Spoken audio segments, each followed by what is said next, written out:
बिस्मिल्लाहिर्रहमानिर्रहीम, अस्सलामुअलैकुम नाजरीन, आप देख रहे हैं प्रोग्राम खबर क्या है और मैं हूं आपकी मेज़बान फरजाना सिद्दीक। नाजरीन, सिंध में करप्शन करने वाले अफसरान अब महकमा एंटी करप्शन के साथ भी प्ली बारगेन और रज़ाकाराना तौर पर लूटी हुई रकम वापस कर सकेंगे। महकमा एंटी करप्शन की जानिब से मुजव्वज़ा तरामीम को हतमी शक्ल दे दी गई है। इस पर बात करने के लिए कराची स्टूडियो से हमें ज्वाइन किया है जाहिद खोकर ने, जबकि दूसरी जानिब हुकूमत ने बिगास पर मबनी 8 पावर प्लांट्स के टैरिफ में तब्दीली का फैसला कर लिया है। तवक्को की जा रही है कि इससे बिजली सार्फिन पर माली बोझ कम किया जा सकेगा। अवाम को इससे फायदा होगा या नहीं, बताने के लिए इस्लामाबाद स्टूडियो से हमें ज्वाइन किया है रियाजुल हक ने। जबकि आपको बताएं कि खैबर पख्तूनख्वा के महकमा ट्रांसपोर्ट में बेकायदगियां सामने आई हैं। बस टर्मिनल का कई बार ठेका दिया गया, लेकिन उन ठेकों की मालियत में कोई इजाफा नहीं हो सका। कम लागत पर ठेके देने से खजाने को करोड़ों रुपए का नुकसान भी हुआ। इस पर बात करने के लिए हमें ज्वाइन किया है ब्यूरो चीफ पेशावर मुमताज बंगिश ने। तो नाजरीन, सबसे पहले बात करेंगे हम सिंध की, जहां पर करप्शन करने वाले अफसरान अब महकमा एंटी करप्शन के साथ भी प्ली बारगेन और वॉलंटियरियन रिटर्न कर सकेंगे। महकमा एंटी करप्शन ने मुजव्वज़ा तरामीम को हतमी शक्ल भी दे दी है। इससे पहले सिर्फ नैब के पास कवानीन के तहत करप्शन में मुलव्वस मुल्ज़िमान रज़ाकाराना रकम की वापसी करते थे। अब महकमा एंटी करप्शन को भी लूटी हुई रकम वापस करके मुकदमात खत्म करवाए जा सकेंगे। वज़ीर आला सिंध मुराद अली शाह ने महकमा एंटी करप्शन की समरी मंजूर कर ली है। मजीद क्या तरामीम, क्या तजावीज़ की गई हैं, जानते हैं अपने नुमाइंदे जाहिद खोकर से। जी जाहिद, इन तरामीम के मुतल्लिक बताएं कि कौन कौन सी तरमीम की गई है।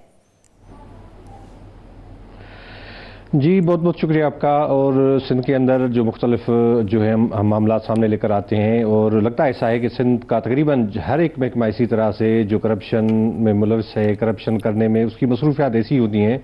इस सारी सूरत हाल में इसको रोकने के लिए अब महकमा एंटी करप्शन को सही दुरुस्त सिमत में लाने के हवाले से कोशिशें की जा रही है और एक कानून साजी करने की कोशिश की जा रही है, ताकि जो है एक मजबूत इदारा हो और ऐसे करप्ट अफसरान के खिलाफ कार्रवाई अमल में लाई जा सके। तो इस हवाले से ये तो कई सालों से जो है महकमा एंटी करप्शन जो है पुराने कवानीन के तहत चलता रहा है, और उन्हीं कवानीन के तहत ही जब मुकदमा भी दर्ज होता है तो मुल्ज़िमान को फ़ायदा होता है, वो उन मुकदमात से बरी हो जाते हैं। या महकमा एंटी करप्शन के पास जो है वो कोई इतना अख्तियार नहीं होता था कि जिसके तहत वो किसी भी करप्शन में मुलव्वस मुल्ज़िम के खिलाफ कार्रवाई कर सकें। कई सालों से मुख्तलिफ चेयरमैन आते रहे जाते रहे, मगर इस वक्त जो मौजूदा चेयरमैन है वो एक अच्छे अफसर हैं, सैयद जुल्फ़िकार अली शाह साहब। उनकी जानिब से ये भरपूर कोशिश की गई है, एक अच्छा जो है कदम उठाया गया है। और क्योंकि इस हवाले से उनको काफ़ी मुश्किलात भी आई होंगी, इसमें कोई शक नहीं। जब पॉलिटिकल गवर्नमेंट है, पॉलिटिकल मामलात हैं, सियासी असर रसूख है, तो ये तमाम चीज़ें अब एक जो है तरामीम के हवाले से एक कानूनी जिसको शक्ल दी गई है, अगर ये असम्बली से मंजूर हो जाता है तो इसमें बड़ी अचीवमेंट होगी और फिर करप्शन के मामलात को काफ़ी हद तक जो है वो रोका भी जा सकता है। जो इस वक्त जो तरामीम का जो है वो ड्राफ्ट तैयार किया गया है, वो ड्राफ्ट भी जो है महकमा कानून के हवाले कर दिया गया है। वो एक प्रोसीजर है और आइंदा कुछ दिन के अंदर उम्मीद है कि इसको जो है बाज़ाब्ता तौर पर जो मंजूर भी हो जाए असेंबली से और बाज़ाब्ता तौर पर इसको नोटिफिकेशन भी जारी किया जा सके। अब इसमें यह है कि नैब के पास जो है प्ली बारगेन या वॉलंटियर रिटर्न के मामलात होते हैं कि जिस भी जो करप्शन में मुलव्वस मुल्ज़िम है, कोई अफसर है, अगर उस पर करप्शन साबित होती है तो वो लूटी हुई रकम वापस कर दे तो उसके जो है मुकदमा खत्म हो सकता है या तहकीकात खत्म हो सकती है। तो ये कवानीन महकमा एंटी करप्शन के पास नहीं था, तो इसीलिए इसका एक फुकदान था जो इसमें शामिल किया गया है। हाँ, इस पर डिबेट की जा सकती है कि करप्शन में मुलव्वस अफसरान ऐसा तो नहीं है कि कोई रकम वापस करके फिर क्लीन चिट ले लें, फिर जाके करप्शन कर गए। इस पे बेस किया जा सकता है। इस पे कानून साजी के हवाले से जो मुतल्लिक है वो पेचीदा जो सवालात हैं वो जरूर उठते हैं। उसके बाद जो है ये सूरत हाल है कि तरमीम की गई है प्ली बारगेन और वॉलंटियर रिटर्न के हवाले से, तो क्या ये कानून बिल्कुल दुरुस्त है? देखें, इस पे डिबेट की जा सकती है। मैंने कहा कि इस तरह से नहीं है जिस तरह से एक सिंध हुकूमत ने एक पॉलिसी बनाई थी और उसके हवाले से सुप्रीम कोर्ट की भी एक जजमेंट सामने आई थी कि जो करप्शन में मुलव्वस अफसर है उसके खिलाफ कार्रवाई होनी चाहिए, वो कोई भी सरकारी या पब्लिक ऑफिस होल्ड नहीं कर सकेगा। ये तो पॉलिसी है इस हवाले से जिस पे अमल दरामद इस वक्त सिंध हुकूमत में नहीं हो रहा। ये चीज़ जो है वो अगर तरामीम है तो इस चीज़ को एड्रेस करने की ज़रूरत है। अब मैं आपको बताऊँ हूँ कि जो तरामीम होंगी इससे, तो इसका स्ट्रक्चर क्या होगा इसके मुतालिक बता रहे हैं कि इस वक्त जो ग्रेड 19 का डायरेक्टर एंटी करप्शन एस्टेब्लिशमेंट इस इदारे को जो है वो हेड करता है, तो उसकी जगह पर ग्रेड 20 के डायरेक्टर जनरल की जो है तैनाती का जो है इसके तहत अमल में लाई जाएगी। उसके बाद जो है मुख्तलिफ जोन जो है उसके अंदर डिप्टी डायरेक्टर्स तैनात थे, जोन्स खत्म किए गए हैं। अब डिविजनल सतह पर एक ग्रेड 19 का अफसर होगा और उसके बाद जो है उसके बाद जो सर्किल्स में अफसरान थे, इंस्पेक्टर्स या असिस्टेंट डायरेक्टर्स ग्रेड 16 और 17 के, उनकी जगह अब डिप्टी डायरेक्टर्स होंगे। ये इसलिए किया गया है कि अफसरान के जो है ग्रेड बेहतर हो, क्योंकि जो पहले जो कमेटीज बनी हुई होती थी, जिस तरह से ACC 1 जो चीफ सेक्रेटरी की जेर सदारत होती है, उसमें ग्रेड 17 से ग्रेड 20 तक के अफसरान की करप्शन के मुकदमात दर्ज करने या उनको गिरफ्तार करने की मंजूरी हासिल की जा सकती थी। तो जाहिर जिन अफसरान को हायर किया जा रहा है, क्या उनकी बाकायदा तौर पर ट्रेनिंग भी की जाएगी? जी, ये बात है कि इस वक्त जो है ट्रेनिंग की मंजूरी हो गई है और कल पीर से ये ट्रेनिंग जो है मंडे से शुरू हो रही है, क्योंकि मंडे से जो है वर्ल्ड एंटी करप्शन डे भी है। तो इस मौके पर ये फैसला किया गया है, DMC साउथ के ऑफिस में ये ट्रेनिंग शुरू होगी। 50-50 जो अफसरान है ASI से लेकर असिस्टेंट डायरेक्टर्स, उनको ये तरबियत दी जाएगी। और वज़ीर सिंध ने इस हवाले से जो समरी है वो मंजूर कर दी है। 6,05,26,000 रुपए जो है महकमा खजाना से उनको मंजूर करा दिए गए हैं। अच्छा जाहिर, ये मामला चूंकि बहुत अहम था, इसीलिए इस पर बात करने के लिए हमने किया था जुल्फकार अली शाह साहब से, जो कि चेयरमैन एंटी करप्शन सिंध के। जुल्फकार शाह साहब, बहुत शुक्रिया आपके वक्त का, आपने कीमती वक्त निकाला हमारे लिए। ये बताइएगा कि आप किस हद तक मुतमईन हैं इस कानून साजी से? जी अस्सलाम वालेकुम, बहुत शुक्रिया हमें मौका देने का। मेरा ख्याल है कि ये प्रोसेस आगे तक चलेगा, लेकिन हमने अपने तजुर्बे की बुनियाद पे पिछले जो 25-30 साल से जो महकमा चल रहा है उसकी बुनियाद पे कवानीन जो हैं वो गवर्नमेंट को प्रपोज किए हैं। इसी तरह ट्रेनिंग भी प्रपोज की, इसी तरह कंप्यूटराइजेशन और ऑनलाइन जो शिकायत का निज़ाम, ये सब गवर्नमेंट को प्रपोज किया। इंशाल्लाह आपको बेहतरी नजर आएगी। मैं ये भी बताता चलूं कि पिछले 6 महीने के अंदर अंदर भी आप ये समझें कि हमने पिछले 5 साल में 5000 कंप्लेंट्स का अजाला किया था, लेकिन सिर्फ पिछले 6 महीने में हम 5000 का कर चुके हैं। इसका मतलब है अब हमारी जो काम करने की रफ्तार है उसमें खातिर खा बेहतरी आई है। शाहिद, आप बताएं, जिस तरह से वो कह रहे हैं कि हम ओवरकम कर लेंगे, इन मुश्किलात को जो है हम सामना कर लेंगे, तो किस हद तक इस पर काबू पाया जा सकेगा, बताइएगा।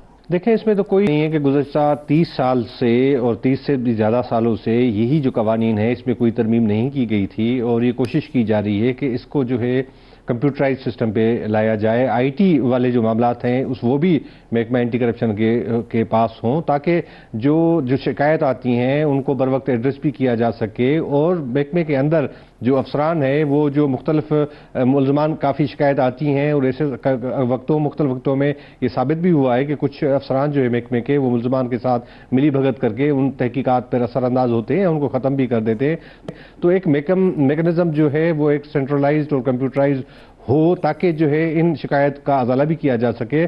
और इसमें कोई शक नहीं है कि जो मौजूदा चेयरमैन है वो कोशिश कर रहे हैं। अब इसमें कोई ज़रूर इसमें कोई प्रॉब्लम्स भी आते हैं, और ज़रूरी नहीं है कि वो 100% इसमें कामयाब भी हो जाए, मगर ये जो कवानीन है इसमें ज़रूर ये है कि इस वक्त महकमे की काफ़ी हद तक जो है कामयाबी सामने आई है और कामयाबी होगी, क्योंकि पूरे पाकिस्तान में अगर आप पंजाब के अंदर देखेंगे तो वहाँ पर भी महकमा एंटी करप्शन है, खुद मुख्तार सिंध के बनस्बत खुद मुख्तार इदारा ज़रूर है, और भी दीगर सूबों में इसी तरह से होगा। तो इसी तरह से अगर सुप्रीम कोर्ट का एक डिसीजन है, वहाँ उसके बावजूद जो उनके पास कहा गया है कि जो आप 50 करोड़ रुपए रकम से जो कम जो जायद रकम करप्शन की गई हो, उस मामले को आप एड्रेस करें, और बाकी नीचे वाले जो मामलात हैं वो सूबों को या महकमा एंटी करप्शन या जो दीगर इदारे हैं वो उनको एड्रेस करें। तो इसलिए महकमा एंटी करप्शन के पास इस वक्त सबसे ज़्यादा जो है वो कैपेसिटी है और काम करने की सलाहियत भी होनी चाहिए। तो इसी वजह से जो FIA के ज़रिए इन जो है अफसरान की जो है ट्रेनिंग का फैसला किया गया है, वो ट्रेनिंग कराई जाएगी। और डिफरेंट तो जाहिद, क्या आप क्या समझते हैं, क्या FIA की 1 माह की ट्रेनिंग से एंटी करप्शन के अफसरान का मेयार बेहतर हो सकेगा? क्योंकि अगर देखा जाए अक्सर अफसरान ऐसे हैं जिनको खिलाफ मेरिट मुलाजमत मिली है। जी बिल्कुल, आप सही कह रही हैं। पॉलिटिकल जब दौर होता है, जो ये आज की बात नहीं है, और जब से पाकिस्तान बना है ये असरअंदाज और मेरिट की खिलाफ वर्जी होती हुई आ रही है, और ऐसे अफसरान जो है इस वक्त भी जो है मुख्तलिफ उंगलियां उठती हैं, और कहा जाता है कि सिंध पब्लिक सर्विस कमीशन के जरिए भी जो है वो मेरिट की जो है खिलाफ वर्जी की जाती है, और वहां पर भी सिफारिश, पैसों के मामलात और दीगर मामलात भी सामने आए हैं। तो उसके जरिए भी जो अफसरान सामने आते हैं, एक कमीशन का इदारा है, तो उन पर भी उंगलियां जरूर उठती हैं, मगर जो इदारे के अंदर अफसरान मौजूद हैं उनका जो मयार बेहतर करने के लिए ये जरूरी। जुल्फकार शाह साहब, ये बताइएगा कि आप इतना बड़ा काम कर रहे हैं, आपको मुश्किलात का सामना तो करना पड़ा होगा इन तरामीम के हवाले से। जी, मुश्किलात का सामना तो है, लेकिन हमने ये देखा है कि गवर्नमेंट ऑफ सिंध जो है वो खुद भी चाहती है कि ये इस किस्म की इनकलाबी तब्दीलियां लेकर आए, ताकि एक तो महकमे का अपना इंप्रेशन बेहतर बनाया जा सके, और सबसे बड़ी बात पब्लिक ट्रस्ट जिसको कहते हैं ना, वो हम बहाल कर सकें। तो इसी सिलसिले में इनकलाबी तब्दीलियां लेकर आ रहे हैं इंशाल्लाह। तो आप समझते हैं कि कानून साजी के बाद इदारा बहुत बेहतर हो जाएगा और बेहतर कारकर्दगी सामने लेके आएगा? जी, उसकी वजह यह है कि 30 साल पहले एक कानून बना था, उसके बाद कोई खास तरामीम इसमें की नहीं गई हैं। तो हमने ये जरूरी समझा, और गवर्नमेंट ने स्पेशली इंस्ट्रक्शन चीफ मिनिस्टर साहब और हमारे मिनिस्टर साहब जो हैं एंटी करप्शन के, कि जी इसको असर नौत इस तरह तरतीब दिया जाए कि जो मॉडर्न इसमें लाइन स्पेस को बहाल किया जाए। तो इसमें जैसे प्ली बार्गेन है, और जो ऑनलाइन और कंप्लेंट सिस्टम है, इस तरह की जो चेंजेस हैं वो हम सब लेकर आ रहे हैं। तो आप समझते हैं कि प्ली बार्गेन और वॉलंटियर रिटर्न के बाद क्या गारंटी होगी कि अफसर आइंदा फिर करप्शन नहीं करेगा? तो उनको कंप्यूटराइज भी कर रहे हैं, उनकी FIA और दूसरे इदारों से ट्रेनिंग भी करा रहे हैं। जब हमारी क्वालिटी बेहतर होगी, जब हमारी इस पे सुपरविजन बेहतर होगी, तो यकीनन करप्शन में इंशाल्लाह कमी आएगी। जाहिद, आप कोई सवाल करना चाहेंगे जुल्फकार शाह साहब से? जी शाह साहब, ये जो क्योंकि पहले नेब के पास होती थी प्ली बार्गेन या वॉलंटियर रिटर्न के जो कवानीन हैं, और अच्छी बात है कि अब महकमा एंटी करप्शन में भी ये मामला सामने आए हैं। इस हवाले से सुप्रीम कोर्ट की काफ़ी जो हैं वो उनके फैसले भी मौजूद हैं, और ये कहा जाता है कि जो प्ली बार्गेन करे, वॉलंटियर रिटर्न करे, इसका मतलब ये है कि वो करप्शन में साबित हो चुकी, तो दोबारा उसको, उस अफसर को कोई सरकारी ओहदा नहीं दिया जाएगा या मुलाजमत करने ना दी जाए। तो इस किस्म की को भी कोई पाबंदी जो है इसका कानून में कुछ रखी गई है कि चलें, एक तो हो गया मामला, अब आइंदा उसको रोकने के लिए कोई ऐसा ओहदा उसको ना देने की भी कोई सिफारिश इसमें होगी? जी, आपने बहुत अहम नुक्ता जो है वो उठाया है। हमने ये तजावीज़ पेश की हैं कि जो अफसर कोर्ट के थ्रू प्ली बार्गेन करेगा, वो नेचुरली उसको तो सजा तो जो कोर्ट तजवीज़ करे, लेकिन हमारी तरफ से, गवर्नमेंट की तरफ से वो डिस्क्वालीफाई हो जाएगा, उसको नौकरी से फारिग कर दिया जाएगा। तो ये हमने कानूनी जो तजावीज़ पेश की हैं उसका एक हिस्सा बना के रखा है। ठीक है शाह साहब, ये कोई डिस्कशन हुई है? क्योंकि हम देखते हैं कि जो है सियासी जो है असरअंदाज, सियासी जो इंटरफेरेंस होती है, तो चलें सिंध हुकूमत अच्छा उन्होंने डिसीजन लिया है और आपके मिनिस्टर साहब भी चाहते हैं, तो क्या इस बात पे भी डिस्कस हुआ है कि पॉलिटिकल मुदाखलत या अफसरान की ट्रांसफ़र पोस्टिंग के मामलात में ख़ास तौर पर नहीं होनी चाहिए, या उस पॉलिटिकल जो मुदाखलत को रोकने के हवाले से कोई ऐसा मैकेनिज्म भी बनाया जा रहा है? जी बिल्कुल, बेसिकली इन सब जो स्टेप्स आपको बताए, कानूनी बेहतरी, महकमा जाती बेहतरी, ऑनलाइन ऑटोमेशन और ट्रेनिंग, इन सब का मकसद ही यही है कि इसको एक थॉरोली, जिस तरह एक प्रोफेशनल इदारा होता है वो बना के और फिर उसको चलाया जाए। तो इसमें की कि इसको हम पॉलिटिकल असरअंदाजी से और किसी भी किस्म की असरअंदाजी से दूर। अच्छा शाह साहब, आपने कहा कि उन अफसरान को नौकरी से निकाल दिया जाएगा, ये कहिएगा कि तमाम लूटी हुई रकम वापस कर देने से क्या मुकदमात खत्म हो जाएंगे उनके, या फिर थोड़ा सा हिस्सा वापस कर देने से भी मुल्जिमान को कोई रिलीफ दिया जाएगा? नहीं जी, ये हमने फैसला ऑनरेबल कोर्ट्स पे छोड़ा है। प्ली बार्गेन का प्रोविजन हमारे पास था ही नहीं जिस तरह नैब के कानून में था।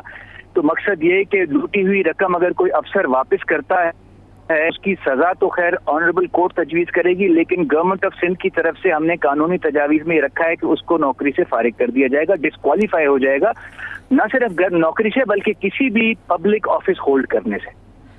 और उससे तमाम रिकवरी भी की जाएगी? जी बिल्कुल बिल्कुल, न सिर्फ रिकवरी की जाएगी बल्कि वो मामला कोर्ट में पेश किया जाएगा और ऑनरेबल कोर्ट ये डिसाइड करेगी कि अब ये प्ली बार्गेन एक्सेप्ट की जाती है। जब वो कोर्ट एक्सेप्ट कर लेगी तो हमारी तरफ से उसको फारिग कर दिया जाएगा। तो आप समझते हैं कि इस कानून साजी के बाद महकमा एंटी करप्शन एक मजबूत इदारा बनकर उभरेगा? हमारी पूरी कोशिश है, इसीलिए हमने इतनी सारी इसमें बेहतरी हर डायरेक्शन में लाने की कोशिश की है कि हर तरफ से इसको मजबूत करें और इसमें हर किस्म की दखल अंदाजी की गुंजाइश खत्म करें ताकि ये बहुत बेहतर न सिर्फ इदारा बन के उभरे बल्कि अवाम का इसमें ट्रस्ट भी बहाल हो। लेकिन शाह साहब, देखा जाए तो महकमा एंटी करप्शन के अफसरान पर करप्शन के संगीन इल्जामात लगते रहे हैं माजी में, उनको किस तरह से देखा जाएगा? जी बिल्कुल, उनकी भी हमने सजाएं इसमें तजवीज़ की हुई हैं और इनफैक्ट हमने झूठी इंक्वायरीज करने पर भी सजाएं इसमें तजवीज़ की हुई हैं जो इस वक्त हमने कानूनी तजावीज़ पेश की हैं, ये सब उसका हिस्सा है। जी जाहिद, आप कुछ कहना चाहेंगे? नहीं, बहुत ये तो अच्छी बात है कि क्योंकि महकमा एंटी करप्शन पर वाकई बाजी में इस तरह के इल्ज़ामात लगते रहे हैं कि वो खुद इन करप्शन के मामलात में मुलविस रहे हैं। अगर उनके हवाले से भी, उन पर मॉनिटरिंग के हवाले से भी कवानीन बनाए जा रहे हैं तो बहुत ही खुश आइंद कवानीन है और इसमें ज़रूर इदारे के हवाले से बेहतरी आएगी। और शाह साहब ने जो बात की है कि जो प्ली बार्गेन, जिस तरह से हम डिस्कस कर रहे थे कि जो प्ली बार्गेन करेगा, जो साबित हो चुका होगा कि करप्शन में मुलविस है, उसको दोबारा किसी ओहदे के लिए नाअहल करार दिया जाएगा, तो इससे बढ़ के तो कोई मेरे ख्याल से अचीवमेंट नहीं है। और ये जरूर क्रेडिट शाह साहब के पास जाता है, चेयरमैन एंटी करप्शन के पास जाता है, क्योंकि 30, 32, 35 साल के दौरान, उससे पहले ये कवानीन बने थे, उसके बाद जो है तमाम चेयरमैन आए, तमाम लिस्ट है, किसी का नाम हम नहीं लेंगे, मगर किसी ने भी इस हवाले से कोई जहमत नहीं की कि इदारे को अपने पांव पर खड़ा किया जाए, इदारे को जो है एक ऐसा इदारा बनाया जाए ताकि वो अवाम का एतमाद जो है उस पर बहाल हो सके। बिल्कुल ऐसा ही है। हमारे साथ चेयरमैन एंटी करप्शन से जुल्फिकार अली शाह साहब मौजूद थे, अपने मौक़िफ़ से हमें आगाह करे थे। उनका यही कहना था कि इस कानून साजी के बाद महकमा एंटी करप्शन एक मजबूत इदारा बनकर सामने आएगा और बहुत सख्त सजाएं दी जाएंगी। बहुत अच्छा कानून सामने लाया जा रहा है और हमारी दुआ है कि इससे बेहतरी ही आए। नाज़रीन, वापस आएंगे एक ब्रेक के बाद।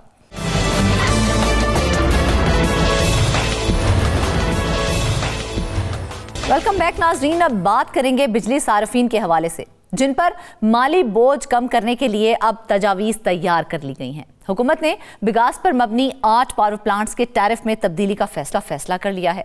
बिजली बनाने वाली कंपनी से नए मुआहदों की वजह से कौमी खजाने को अरबों रुपए का फायदा होगा।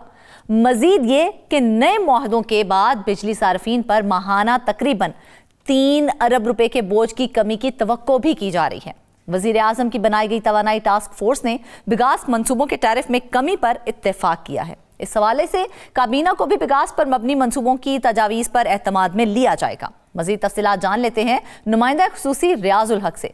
जी रियाज, बताइएगा इस हवाले से क्या सामने आ रही हैं? जी बहुत शुक्रिया फरजाना। बिल्कुल, वफ़ाक़ी हुकूमत ने 8 जो बगास से बिजली पैदा करती हैं उन तमाम कंपनीज़ के साथ जो है वो मुआहदा तकरीबन मुकम्मल कर लिया है और उसकी जो बाकायदा मंजूरी है वो काबीना के इस जो रवा हफ्ता है उसके मंगल के दिन होना था, लेकिन अब कुछ एजेंडा बहुत ज़्यादा हो गया था, 21 नुकाती था तो उसको ड्रॉप कर दिया गया। लेकिन अब अगले हफ्ते उम्मीद है कि इस पर जो है वो बहस होगी और इसको मंजूर कर लिया जाएगा। अब थोड़ा सा नाजरीन के लिए हम ये बता दें कि बगास जो है वो क्या है। जब शुगर मिल्स वगैरह में जब जो गन्ने से जब जूस निकल जाता है तो उसके बाद जो पीछे पोक बचता है या बाय प्रोडक्ट जो बचती है उसे बगास कहा जाता है। उससे कभी जो है कुछ जगहों पे पेपर बनाया जाता है, कुछ जगहों पे उसको ईंधन के तौर पे यूज़ किया जाता है। तो पाकिस्तान में बहुत सी कंपनीज ऐसी हैं, शुगर मिल्स ऐसी हैं जो ईंधन के तौर पे इसको इस्तेमाल करती हैं और इससे बिजली बनाती हैं। तो ऐसी जो 8 कंपनीज़ हैं उनके साथ हुकूमत ने बाकायदा अब कुछ अर्से पहले 6-8 महीने के अंदर बहुत ज़्यादा वावेला मचा, शोर मचा के जनाब कई ऐसी कंपनीज़ हैं कैप्टिव पावर प्लांट्स जो हैं और इंडिपेंडेंट पावर जो प्रोड्यूसर्स हैं, आईपीपी जो हैं, उनको बहुत ज़्यादा जो है वो पैसे मिलते हैं और बहुत ज़्यादा जो है उनको मतलब आइडल जो है वो पेमेंट्स होती हैं, कैपेसिटी पेमेंट्स के चार्जेस मिलते हैं उनको, और सारिफीन जो है, आम आदमी जो है वो पेमेंट्स कर रहा है। तो उस पर फिर मोहम्मद अली साहब जो पाकिस्तान तहरीक इंसाफ के ज़माने में जो है वो स्पेशल असिस्टेंट थे और अब दोबारा आए हैं और बड़ी जांफिशानी और मेहनत से काम करने वाले जो है वो एनर्जी सेक्टर के, तो उन्होंने इन चीज़ों को रिवाइज़ किया और बहुत सी जो है वो कंपनीज के साथ बैठे, 5 कंपनीज के साथ ऑलरेडी हो चुका है और इसके बाद अब ये 8 जो बगास की कंपनीज हैं इनके साथ जो है वो मुआहदा तकरीबन जो है किस्म का फ़ाइनल हो चुका है। अब काबीना की बाकायदा तौर पे मंजूरी होगी। इसके तहत जो है वो तकरीबन काफ़ी हद तक जो अदायगियाँ हैं वो की जा चुकी हैं और अभी हाल ही में जो है वो तकरीबन 1 अरब और 69 करोड़ रुपए जो है वो अदायगी कर दी गई है। इसमें भी ज़ाहिर है कुछ मसाइल आ रहे हैं। मतहर अली राना जो हैं मेंबर टैरिफ जो हैं, उन्होंने इससे डिसएग्री किया। उन्होंने कहा कि जनाब आवाम को जो रिलीफ मिलना था उससे आपने उनको महरूम कर दिया है और वो तकरीबन 18 पैसे जो बिजली का जो सस्ती बिजली का जो टैरिफ अक्टूबर के जो फ्यूल एडजस्टमेंट होती हैं माहाना उसके मद में हो सकता था, लेकिन आपने नहीं दिया। बहरहाल अब उम्मीद है कि इस मामले के हल के बाद जो तमाम अदायगियाँ हैं वो स्मूथली जो है वो शुरू हो जाएंगी और एक जो बड़ी ज़ाहिर है वो डील है इसके तहत इसके बाद हुकूमत को उम्मीद ये है कि तकरीबन 270 से 80 अरब रुपए की बचत जो है वो सालाना होगी। अब ज़ाहिर है ये अच्छी खासी रकम है। इनका अंदाज़ा है कि 278 कुछ, तो कुल मिलाकर जो एनर्जी मिनिस्ट्री के लोग हैं उनको ये कहना है कि तकरीबन 280 अरब रुपए का जो है वो फ़ायदा होगा। तो ये उसकी सरसरी जो है वो डिटेल्स हैं इस सारे जो काबीना का जो जिसमें मंजूरी के लिए जो है वो पेश। अच्छा रियाज, हमारे ज़राए के मुताबिक बिगास पर मबनी मंसूबों के इंडेक्सिंग जो मैकेनिज्म है उसमें तब्दीली की तजवीज़ दी गई है। तो सबसे पहले तो ये बताएं कि ये इंडेक्सिंग क्या है और ये तवानाई के शोबे में कैसे काम करती है? इंडेक्सिंग जो है बेसिकली मुख्तलिफ शोबों, मिसाल के तौर पर आसान अल्फाज में अगर आम आदमी के लिए हो तो इंडेक्सिंग का मतलब ये है कि एक चीज़ जो है मिसाल के तौर पर कोई भी चीज़ तैयार होती है, उसकी मैन्युफैक्चरिंग है, तो मार्केट और इंटरनेशनल रेट को देखते हुए, डॉलर के रेट को देखते हुए उसकी जो कीमत है उसका तयन कर दिया जाता है कि डॉलर अगर 1 रुपया मतलब हम डी वैल्यू होता है और डॉलर 1 रुपया जो है वो ज़्यादा हो जाता है तो उसके बाद इसकी जो कीमत है वो इस तरह होगी। तो वो जो कीमत बढ़ती जाती है या कम होती जाती है उसके मुताबिक जो है वो कीमत एडजस्ट होती रहती है। तो इसे इंडेक्सेशन कहा जाता है। एनर्जी के उसमें अगर हम देखें तो यहाँ पे बहुत सी कंपनीज थी जो ये कहती थी कि हम इंपोर्टेड जो कोल है वो यूज़ करती हैं और उससे हम बिजली बनाते हैं, लेकिन बाद में पता चला हमें कि जनाब वो तो बगास जो है वो पोग इस्तेमाल करती थी जो बाय प्रोडक्ट है गन्ने का। तो एक ज़ाहिर इंकशाफ हुआ, उसके बाद चीज़ों को रिवाइज करने की बातें भी चली। तो अब जो इंपोर्टेड कोल है उससे बाकायदा तौर पे जो है वो लोकल कोल या जो बगास है उससे बिजली पैदा की जाएगी। इससे जो अच्छी खासी जो रकम है वो कम हो जाएगी और इसको जो है लोकल कोल से मुकम्मल तौर पे कोशिश ये की जा रही है। जो टास्क फोर्स बनी है उनकी पूरी कोशिश है कि जो इंपोर्टेड कोल है उस पे हमारे जो इन्हिसार है वो ख़त्म हो जाए, हम लोकल कोल पे जो वो करें, क्योंकि कई जगहों पे इंपोर्टेड कोल भी यूज़ हो रहा था लेकिन बहुत सी जगहों पे गलत बयानी भी की जा रही थी। तो इंडेक्सेशन को इस अंदाज में जो है वो एडजस्ट किया जा रहा है कि जो लोकल कोल है उसकी प्राइस और डॉलर के साथ जो सारी प्राइस है और बाकी जो बाय प्रोडक्ट की जो प्राइस है उसको देखते हुए चीज़ों को एडजस्ट किया जाएगा और उसके मुताबिक जो सारा मामला है रिटर्न ऑफ इक्विटी जो है उस पर एग्री कर लिया सारी कंपनीज ने। तो इससे तकरीबन जो है वो तकरीबन 1 रुपये के करीब जो सारिफीन है उसको इसका जो है वो फ़ायदा होगा। तो बिजली जो है वो 1 रुपया जो पर यूनिट है उससे इसके असरात पड़ेंगे। तो दिन के 300-400 जो है वो यूनिट इस्तेमाल करते हैं, एवरेज यही होता है। तो उससे अच्छा खासा जो है वो इनके बिलों पे फ़र्क पड़ेगा, ख़ास तौर से जब गर्मियाँ होंगी जहाँ पे बिजली का इस्तेमाल ज़्यादा होता है। बिल्कुल बिलों पर फ़र्क पड़ेगा। तो रियाज, बिगास पर मबनी पावर प्लांट्स के टैरिफ में इंडेक्सिंग मैकेनिज्म में तब्दीली इसीलिए ज़रूरी समझी जा रही है ताकि सार्फिन को उसका डायरेक्ट फ़ायदा हो सके। जी बिल्कुल, 2-3 चीज़ें इसमें हैं। एक तो हुकूमत और जो टास्क फोर्स है वो ये देख रहे हैं कि इनको जो कैपेसिटी पेमेंट्स की मद में हुकूमत देती है, ज़ाहिर है ये पावर प्लांट्स जो हैं वो एक हुकूमती पावर प्लांट्स तो नहीं है, ये बिजली बनाते हैं और फिर हुकूमत को बेचते हैं। अब हुकूमत ये चाहती है 2-3 तरीक़ों से। हुकूमत एक चाहती है कि हुकूमत को जो कौमी ख़जाने से पैसे देने पड़ते हैं, ऑलरेडी हमारी जो इकॉनमी है बहुत ज़्यादा श्रिंक्ड है, टैक्स के मसाइल हैं और टैक्स कलेक्शन के इश्यूज़ हैं, तो उसमें हमारे पास बहुत ज़्यादा स्पेस नहीं है कि हम जो है इस तरह इन जगहों पे पैसे दे सकें जो बहुत ज़्यादा एक किस्म की जो है वो स्पिलेज और लीकेजेस जो हो रही हैं। तो उसको रोकने के लिए हुकूमत ने सबसे पहले हुकूमत का ये था कि जो है अभी मतलब जैसे मैंने आपको बताया कि 169 अरब रुपया जो है वो हुकूमत ने जो है वो बाकायदा तौर पे इन कंपनीज को, बगास की कंपनीज को अदा किया है। तो इसके कहा जा रहा है कि अगर ये उनको इस काबीना के फैसले के बाद अदा किया जाता, यानी जो काबीना का अभी जो अगले हफ्ते इजलास होगा उसकी मंजूरी के बाद, तो शायद टैरिफ रिवाइज हो जाए तो पैसे दे दी जाते। तो ये एक मसाइल तो है, नेपरा ने भी जल्दबाजी की और हुकूमत में भी कुछ लोग हैं, तो मेरे लिए एक लंबी कहानी है। लेकिन इसके में एक हुकूमत का मकसद ये है कि उन जो पेमेंट्स करनी पड़ती हैं उन कंपनीज को वो उन्हें कम देनी पड़े। दूसरा, आम सारिफ को जो बिजली है वो कुछ कम कीमत पे पड़े। अब कई जगहों पे पैसों का जिक्र आता है, कई जगहों पे जो है वो 1 रुपए तक की बात आती है। तो जाहिर है इन कंपनीज के साथ जब वो होगा ओवर द ईयर्स, अक्टूबर तकरीबन 2024 के बाद जो है वो सारिफीन जो बगास की बिजली इस्तेमाल करते हैं 50% जो है उन पे जो खर्च है उसका वो उन पे जो खर्च आता है वो कम हो जाएगा। तो ये एक अच्छा खासा जो मतलब है इसका मतलब तो ये है कि शोल्डर से रिलीव बगास के मंसूबों में टैरिफ कम करने के इकदाम बिजली के सार्फिन के लिए फायदेमंद होंगे।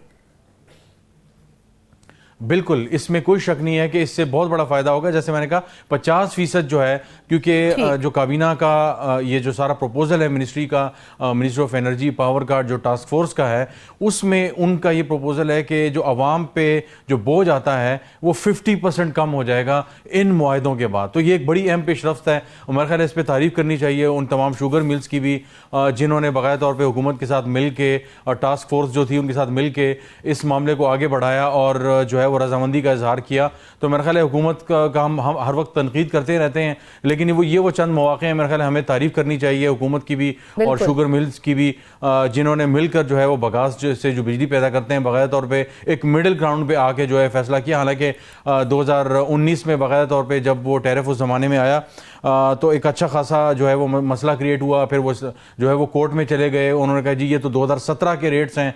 लेकिन आखिरकार फाइनली अब ये जो नई टास्क फोर्स बनी है इनके साथ जो है वो एग्रीमेंट हो गया और जो है इनको जब वो पेमेंट्स कर दी जाएंगे उसके बाद अक्टूबर के बाद जो नई जो पेमेंट्स इनको हुकूमत करेगी और जो अवाम पे बोझ जाएगा, सारिफीन पे बोझ जाएगा, वो 50% कम होगा। तो ये एक बहुत बड़ी अचीवमेंट है मेरा ख्याल है। अच्छा रियाज, जिस तरह से आपने बताया पावर सेक्टर में ढांचा जाती इस्लाहात के लिए तश्कील दी गई एक टास्क फोर्स है, तो उस टास्क फोर्स के दीगर क्या मकासद थे और उसके नताइज क्या निकले? क्या वो मकासद पूरे हो सके? ये एक बहुत बड़ी अचीवमेंट है क्योंकि ये ऐसे मामलात हैं जिसमें ज़ाहिर अरबों रुपए इन्वॉल्व होते हैं। कंपनीज़ के भी यानी शुगर मिल्स कह लें या दूसरी जो पावर प्रोड्यूसिंग जो कंपनीज हैं, IPPs हैं, फिर उसके बाद हुकूमत भी इसमें इन्वॉल्व है। तो अरबों रुपए जहाँ पे आते हैं तो वहाँ पे बहुत मुश्किल से एग्रीमेंट होते हैं। तो ये टास्क फोर्स जो है इन तमाम टैरिफ्स जो उनके साथ 2019 में जो रिवाइज किए गए थे उनके बाद दोबारा उनको रिवाइज करना, मेरे ख्याल ये बहुत बड़ी अचीवमेंट है। और उस टास्क फोर्स से यकीनन अगले 1 से 1.5 साल में अवाम पे जो है वो बिजली का बोझ जो है वो मज़ीद कम होगा। और मैं 2 दिन पहले जब वजारत तवानाई में था तो कुछ लोगों से बात चल रही थी, उनका ये कहना था कि अभी आइंदा तकरीबन 1-2 महीने में हमारी जो है वो मज़ीद जो है अच्छी खुशखबरियाँ आवाम को जो है वो सुनने को मिलेंगी कि गर्मियाँ आइंदा जो आने वाली हैं उससे जो टैरिफ है वो अच्छा खासा कम हो जाएगा। क्योंकि उनका ये ख्याल है कि जो सोलर पावर पे जब लोग चले गए हैं तो हुकूमत पे बहुत बड़ा डेंट तो नहीं आया, लेकिन कुछ % का जो डेंट आया है उससे अच्छा खासा प्रॉब्लम हो रहा है। तो आवाम के लिए हम कोशिश करेंगे कि एक अच्छा जो है वो जो पर यूनिट जो पेमेंट्स होती हैं वो इतनी मुनासिब हो कि उससे परेशान ना हो। कमी आने का इम्कान है क्योंकि अभी तो चलें सर्दी का मौसम चल रहा है, नेक्स्ट जब गर्मी आएगी तो कितना फायदा होगा उससे आम आवाम को, कितने % उसको फायदा होने वाला है?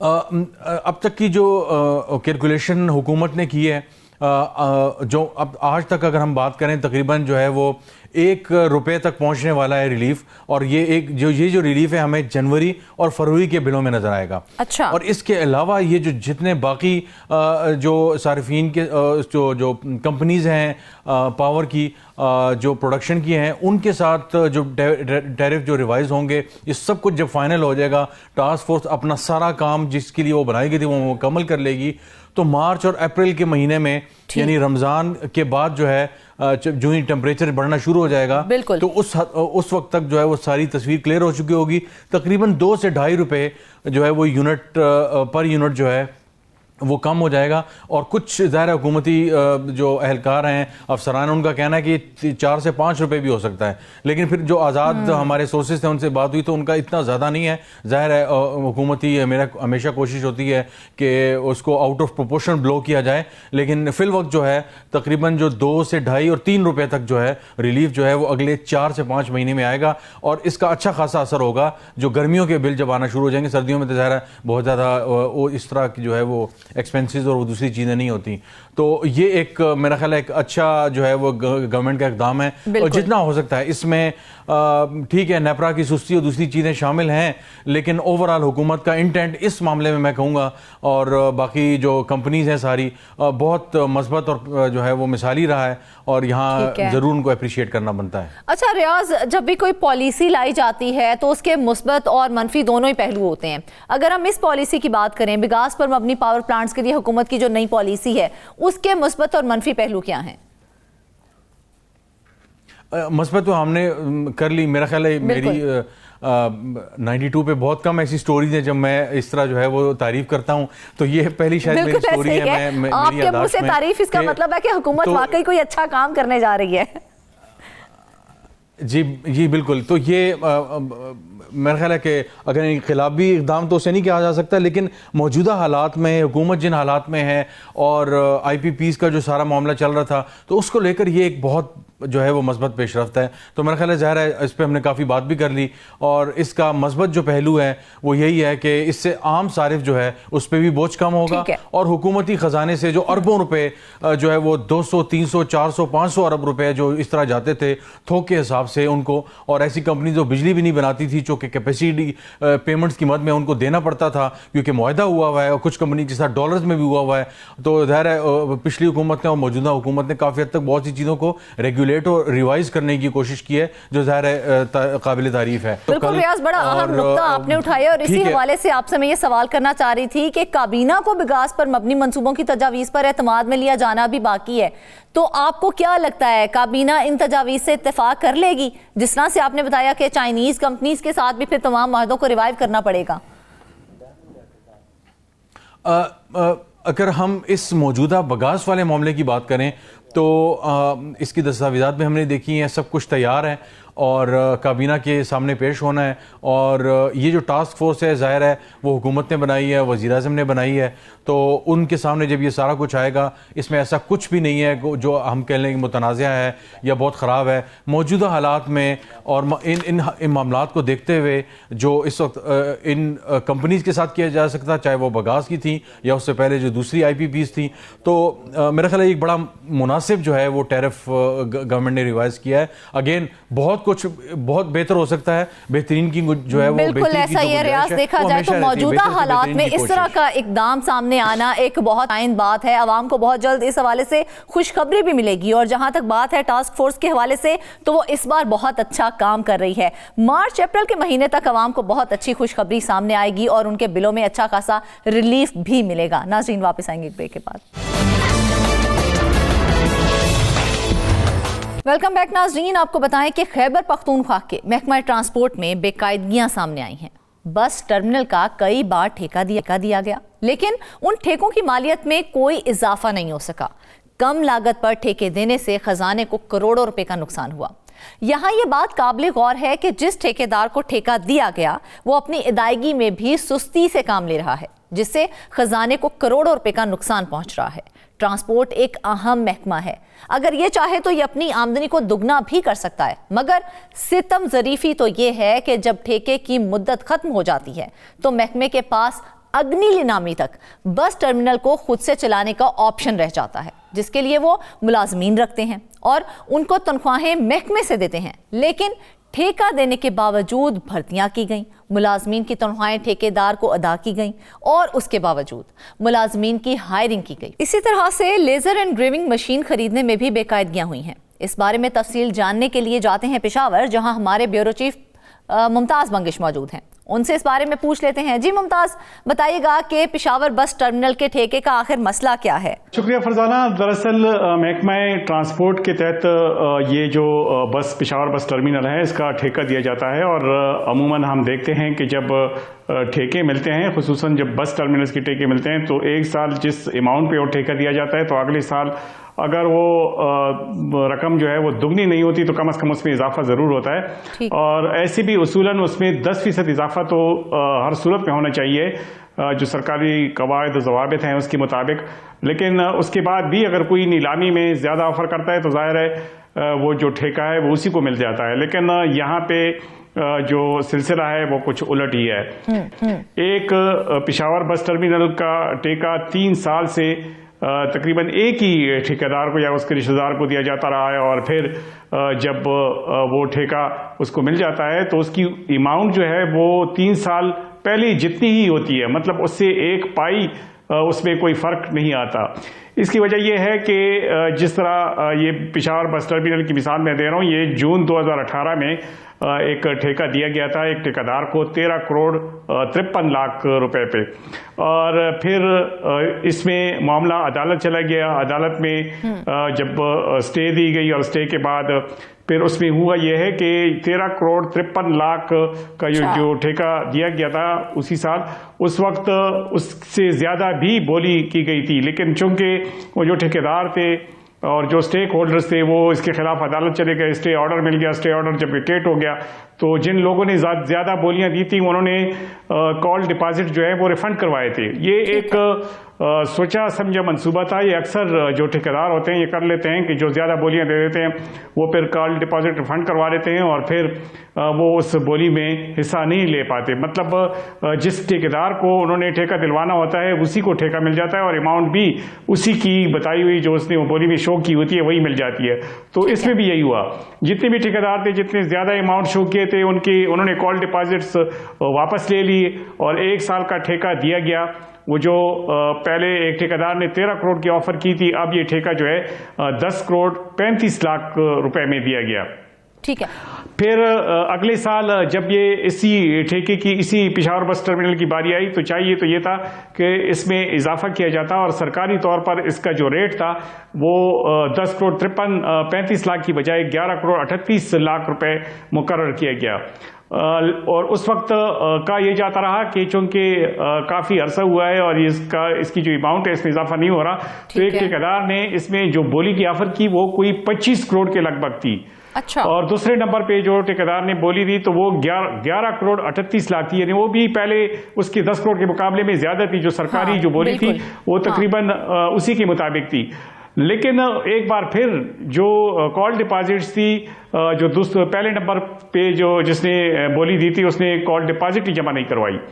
मतलब जो दूसरे नंबर पे जिसने वो बोली दी थी उसकी अमाउंट जो है वो उससे काफ़ी कम थी। 25 करोड़ और 11 करोड़ 38 लाख के मुकाबले में ये काफ़ी कम थी। लेकिन इसके बावजूद ये ठेका जो है ये उसी अमाउंट में नहीं दिया गया, बल्कि ये कहा गया कि चूंकि कॉल डिपॉजिट जो हैं ये विड्रॉ किए गए हैं तो इसलिए जो पिछला ठेकेदार है उसी को ये ठेका दे देते हैं। चूंकि पिछले ठेकेदार को पिछले साल 10 करोड़ रुपए में ठेका मिला था, इसलिए इसको दोबारा 10 करोड़ 35 लाख में ठेका दिया गया। जो दूसरे नंबर पे ठेकेदार था वो भी यही ठेकेदार था, लेकिन उसने उस वक्त 11 करोड़ की ऑफर दी थी। लेकिन बाद में ठेका उसको 10 करोड़ 35 लाख पे दिया गया, इसलिए कि सब ने कॉल डिपॉजिट्स लिए और कोई ये ठेका लेने के लिए तैयार ही नहीं था। हालांकि ये ठेकेदारों की मिली भगत थी जिसकी वजह से ये काम कर दिया गया। लेकिन मुमताज, इतनी मिली भगत से काम किया जाता है और इतनी बेकायदगियां हुई हैं, इन सारी बेकायदगियों की निशानदही हुई कैसे है? ये बाकायदा तौर पे ऑडिट में भी इसका जिक्र है और ऑडिट रिपोर्ट भी तैयार की गई है और उन्होंने ये सिफारिश भी की है कि इसकी बाकायदा तौर पे रिस्पांसिबिलिटी फिक्स की जाए, क्योंकि इसके पीछे कोई एक शख्स जरूर मुलविस होगा डिपार्टमेंट का कि जो उसमें उनकी इआनत कर रहा है। इसकी वजह ये फरजाना कि जब तीसरे साल ये जब ठेका दिया जा रहा था तो इसी ठेकेदार ने भी बोली दी, लेकिन इसके साथ साथ इसका बेटा है उसने भी बोली दी। अच्छा। और उसकी जो बोली थी, जो अमाउंट थी, बोली की जो रकम थी, वो इससे काफी ज्यादा थी। लेकिन अच्छा। एक बार फिर उसने कॉल डिपॉजिट जमा नहीं करवाए। जब कॉल डिपॉजिट जमा नहीं करवाए तो यही ठेका जो 3 साल पहले 10 करोड़ 35 लाख रुपए में दिया गया था, एक बार फिर उसी पुराने ठेकेदार को 10 करोड़ 35 लाख रुपए में दिया गया। अब कोई इनसे ये पूछे कि अगर देना ही था तो कम से कम जो सरकारी एक जगह का ठेका एक ही ठेकेदार को बार बार क्यों दिया गया? कोई किसी ने नहीं पूछा, किसी ने सवाल नहीं उठाया? ऑडिट रिपोर्ट पे बाकायदा तौर पे इसकी निशानदेही की गई है और ये भी कहा गया है कि जो सरकारी तौर पर इसका रेट बढ़ना चाहिए था वो तो कम से कम वो बढ़ा देते, लेकिन वो भी नहीं किया गया, उसकी भी ज़हमत नहीं की गई। और डिपार्टमेंट की तरफ से जो आला हुकाम है उनकी जानिब से भी ये नहीं पूछा गया कि ये जो ठेका मुसलसल एक ही अमाउंट में दिया जाता रहा है और 3 साल में जब इन्फ्लेशन की हद देख लें, जब प्राइसेस की हद देख लें, जब किरायों की वो देख लें, उसकी मुनाफे को देखें, उसके बावजूद इसमें कोई इजाफा नहीं हुआ। अब ऑडिट रिपोर्ट ने बाकायदा तौर पे इनको लिखा है कि ये जो डिस्ट्रिक्ट अकाउंट्स कमेटी है उसका इजलास बनाएं और उसमें ये तय कर लें कि आप लोगों ने ये जो गफलत की है इसका जिम्मेदार कौन है, और अगर गफलत का जिम्मेदार कोई मुर्तकिब पाया गया तो उसको सजा दी जाए। लेकिन अभी तक किसी शख्स पर इसकी न तो रिस्पॉन्सिबिलिटी फिक्स की जा सकी है और ना ही जो डिस्ट्रिक्ट अकाउंट्स कमेटी का जो इजलास है वो बुलाया जा सका है। अब जब इजलास ही बुलाया नहीं जा सकेगा तो रिस्पॉन्सिबिलिटी किस पे फिक्स होगी? 3 साल से जो मतलब खजाने को नुकसान हो रहा है, करोड़ों रुपए का नुकसान हो रहा है, तो एक अंदाजे के मुताबिक ये जो इनको मतलब 3 साल में तकरीबन कोई 6 से 7 करोड़ रुपए का नुकसान तो उसी सूरत में हो रहा है कि जब ये सरकारी जो कवायद ज़वाबित हैं उसके मुताबिक अगर इजाफा कर दे तो ये कर लें। लेकिन अगर दूसरी तरफ आप देख लें तो एक तरफ 10 करोड़ की बोली मिलती है, दूसरी तरफ 25 करोड़ की बोली मिलती है। इसका मतलब ये कि इतना मुनाफा उसमें था जो दूसरे ठेकेदार ने इसकी 25 करोड़ की बोली दी थी, लेकिन उसने ये बोली जो है इसलिए कॉल डिपॉजिट जमा ना करके वापस कर दिया। अब पुराने ठेकेदार को सिर्फ इसलिए देना कि चूंकि कॉल डिपॉजिट वापस हो गए हैं इसलिए उसके ठेकेदार को पुरानी रेट पे ये ठेका दे देते हैं। ये मेरा ख्याल है ये वो गफलत थी जिसकी निशानदेही ऑडिट ने भी की है और ऑडिट में बाकायदा तौर पे इसकी रिस्पॉन्सिबिलिटी फिक्स करने के लिए भी कहा है। अच्छा मुमताज, अगर हम एक एस्टीमेट अगर हम लगाएं तो कम लागत पर ठेका देने से अब तक कितना नुकसान हुआ है? तकरीबन 6 से 7 करोड़ रुपए जो है सिर्फ एक ही साल में ये जो मतलब कम से कम नुकसान अगर हम इसका तखमीना लगाएं तो ये बनता है। ऐसे तो अगर ये शफाफ तरीके से नीलामी होती तो शायद 25 करोड़ में ठेका चला जाता, अगले साल शायद उससे डबल में चला जाता और फिर 3 साल में तो जाहिर है उसका ठेका कहां से कहां पहुंच जाता। वैसे भी अगर देखा जाए तो ये एक बहुत बड़ा ठेका है और कोई ये मानने को तैयार ही नहीं है कि ये ठेका 10 करोड़ में किसी शख्स को कैसे मिल सकता है। लेकिन चूंकि डिपार्टमेंट की सतह पे भी जो लीगल तरीक़ाकार है वो उसके लिए एक तरीक़ाकार बनाया गया है और उसके लिए एक जवाब बनाया गया है कि चूंकि ये वजूहात हैं इसलिए ठेका आगे नहीं जाता, तो खजाने को तो नुकसान पहुंच रहा है और जो सरकारी तौर पर इसकी कीमत में इजाफी की जो कवायद ज़वाबित हैं उसमें भी अमल दरामद नहीं किया जा रहा है और दूसरी जानिब जो इसके जिम्मेदार हैं उसको भी सजा नहीं मिलती, तो जाहिर है फिर ये सिलसिला चलता रहेगा और शायद अगले साल भी यही सिस्टम हो और यही जो किराया इसी किराए पे शायद पुराने ठेकेदार को करना हो तो कम लागत में जारी कर दिया गया है, ठीक है, लेकिन फिर सुनने में आ रहा है कि कम लागत के बावजूद ठेकेदार ने पूरी रकम अदा ही नहीं की है, तो इसकी क्या वजह है? जी बिल्कुल, उसमें कुछ ठेकेदार जो हैं जब उनको ठेके मिलते हैं तो बाकायदा तौर पे उनके दिनों के हिसाब से उनको अदायगी करनी पड़ती है, लेकिन इसमें जो इस ठेके में एक ठेकेदार कि जिम्मे 42 दिन का जो वो था, मतलब एक साल में जो 42 दिन का जो जो अमाउंट है, मतलब यौमिया 2,87,000 रुपए वो बनता है और जो 42 दिनों का जो किराया है वो 1,20,00,000 रुपए बनता है, वो भी देने की जहमत गवारा नहीं की। अब इतने महीने गुजर गए और अभी तक उसकी रिकवरी भी नहीं हो सकी है, और उस शख्स से उसको चाहिए था कि ऐसे शख्स को फिर ब्लैकलिस्ट किया जाता और फिर रिकवरी फिर भी उसे करनी पड़ती। हाँ। लेकिन किसी किस्म की कार्रवाई नहीं हुई। इसकी भी बाकायदा तौर पे ऑडिट में निशानदेही हुई है और बाकायदा तौर पे ये कहा गया है कि डिस्ट्रिक्ट अकाउंट्स कमेटी में इसका ये जवाब पेश कर लें। डिपार्टमेंट की जानिब से ये कहा जाता है कि वो इसकी तफसीली रिपोर्ट तैयार करके डिस्ट्रिक्ट अकाउंट्स कमेटी में पेश कर लेंगे, जिसके बाद ये मामला हल हो जाएगा। बाज़ औक़ात होता यह है कि जब ये मामला ज्यादा अरसे तक मतलब लिंगर ऑन रहता है तो जाहिर है फिर ऑडिट वाली भी पीछे हट जाते हैं, और बाकायदा तौर पे जब ये पब्लिक अकाउंट्स कमेटी के पास ये मसला पहुंचता है तो उधर फिर वो कर देते हैं कि चूंकि अब तो वक्त गुजर गया और इतने साल हो गए तो वो इसको पेरे को ड्रॉप कर देते हैं और फिर जो है किसी पर रिस्पॉन्सिबिलिटी फिक्स नहीं होती। तो ये इस किस्म के जो सिलसिले हैं ये हम देखते रहते हैं मुख्तलिफ डिपार्टमेंट्स में कि बावजूद इसके कि इसकी निशानदेही की जाती है और सरकारी तौर पर इसकी निशानदेही हुई है, लेकिन इसके बावजूद जब रिकवरी नहीं होती और जब उस डिपार्टमेंट की जानिब से कोई कार्रवाई नहीं होती, जब अगले ठेके के लिए कोई लाए अमल नहीं बनता, तो वही बार बार वही गलती रिपीट की जाती है और फिर कोई पूछने वाला नहीं होता।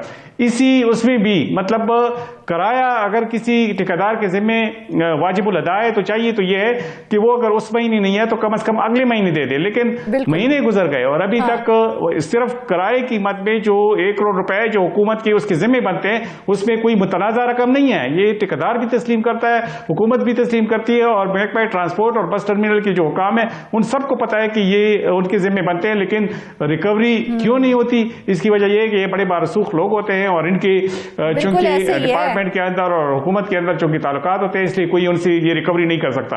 और यही बात है कि एक जानिब वो जो ठेकों के हवाले से बेकायदगियां सामने आई, चले वो तो एक तरफ, वहां पर कुछ मुलाजमीन की भर्तियों का भी कोई इशू चल रहा था जिसमें बेकायदगियों की इतलात हैं, तो उसकी क्या कहानी है, जरा वो भी हमारे नाजरीन के साथ शेयर कर दें।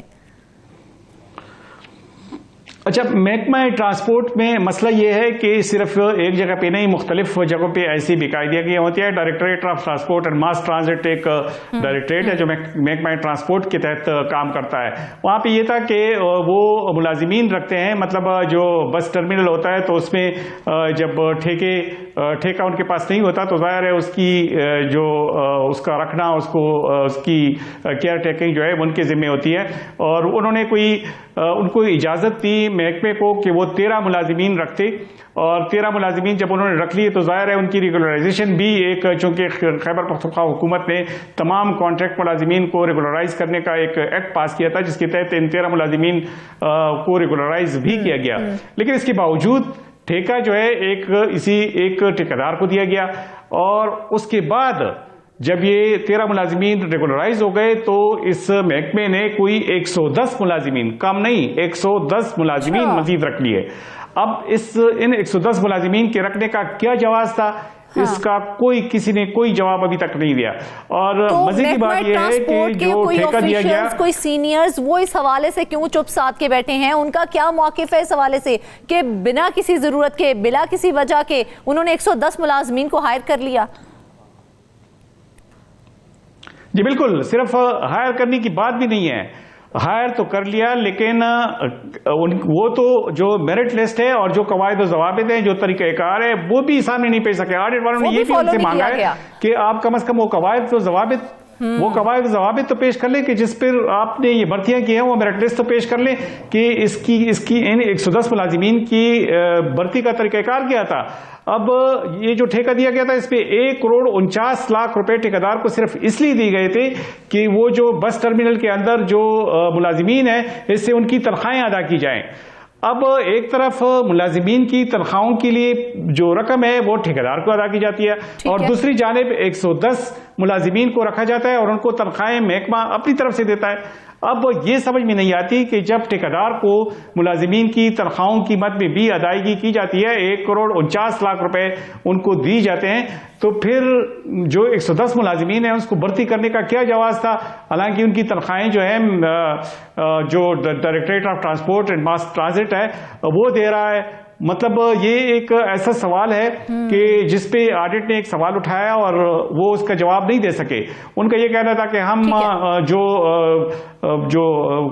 अकाउंट्स कमेटी की जो मीटिंग है उस पे ये टेकअप करेंगे और उस पे फिर जवाब देंगे। अभी तक उसका जवाब नहीं है, हालांकि इसको भी काफी अर्सा हो चुका है। और शॉर्ट आंसर चाहिए आपका। अब ये सारी बेकायदगियां सामने आ गई, मामला सामने आ गया, मामला उठा लिया गया, अभी तक किसी किस्म की कोई कार्रवाई अमल में लाई गई, शॉर्ट आंसर चाहिए आपका।